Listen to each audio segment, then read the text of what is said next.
Constantine!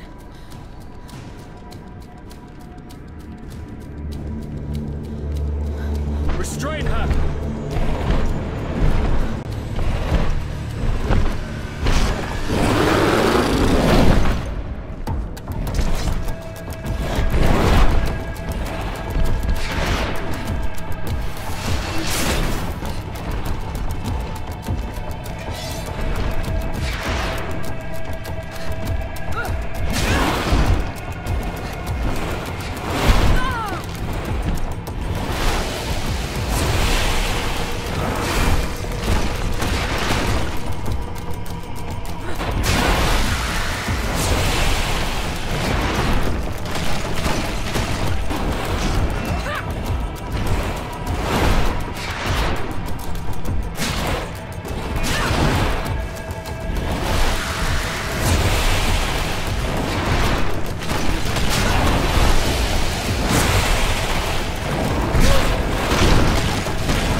do not desire your death.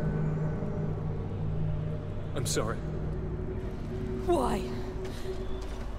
Why have you done this? But for you. For us. So that we may live free at last.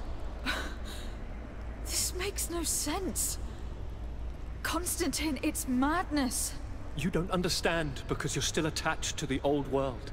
This old, dying world which, to survive, has betrayed, used, and manipulated us and would not have hesitated to kill us. Perhaps, but... I've seen death, cousin. And I understood the vanity of it all. My father's ruses just so he could earn more power. The political bowing and scraping to preserve corrupted nations. I have been offered unrivaled power. allowing me to get rid of this. To send the old world back to its inevitable death, and to build something new here. Something unique. And this new world is my gift to you. You and I could be its new gods, the immortal and benevolent monarchs. He himself is the incarnation of the old world he is speaking of. He has its vices and its poison. For his own immortality, he's prepared to destroy everything around him, to break millennia of cycles. I implore you, flesh of my land, think of all the lives that will come to an end to feed his pride. Don't listen to this old god. He's like all the others, after all, clinging to life. All you have to do is to bind yourself here, with me. And we will be gods together, forever.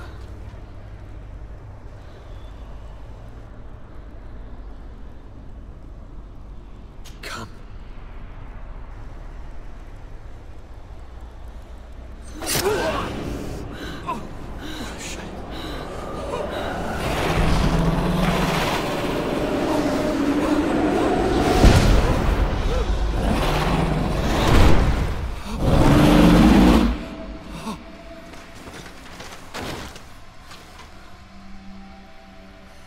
Good night, sweet prince.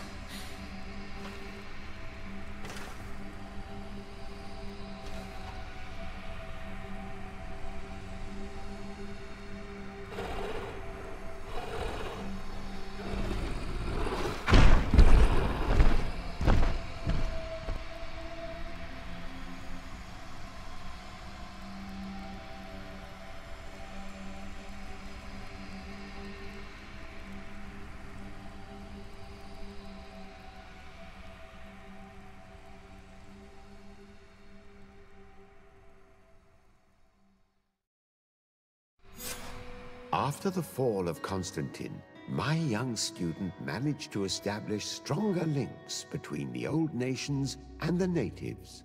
Some of their donegada were even invited to the continent, and with their help, it slowly became a land filled with life again.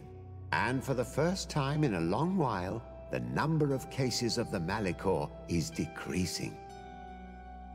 Those who bravely fought at Dorhad Genadu were celebrated everywhere. After all, if it weren't for this unlikely alliance, the island would have fallen into Constantine's greedy hands. This victory allowed Siora to become the Marl of her village, but she often leaves to be reunited with the one she believes to be her soulmate. Sieglinde took Kurt as an advisor, but he insisted on keeping his place alongside his former student and friend, watching her back as he always had. Afra set aside her weapons and went back to her research on the native culture and flora of the island. It is said that she is even writing a book with the help of Dunkas's clan when not visiting her friends. For his bravery, Vasco was awarded the rank of commander. He now travels the sea at the head of a whole fleet, but he often comes back to visit his sister-in-arms. Petrus's ambitions have finally been fulfilled. He obtained the much-coveted title of Cardinal. Despite the responsibilities implied by such a title, he still sometimes visits the one he calls his child. Despite the help Ulan received, which allowed him to restore the importance of the seaside Nemeus, he still had to renounce the role of Marl as he faced the contempt of the other clans. Her friendship with Renaigse helped Deirdre to overcome her reticence. She willfully accepted to follow the orders of her new High King. Dunkas and his people spent a lot of time with savants and theologians. Patiently, they shared their knowledge of the earth and learnt new techniques from one another, and in so doing, they restored balance between the New World and the Old.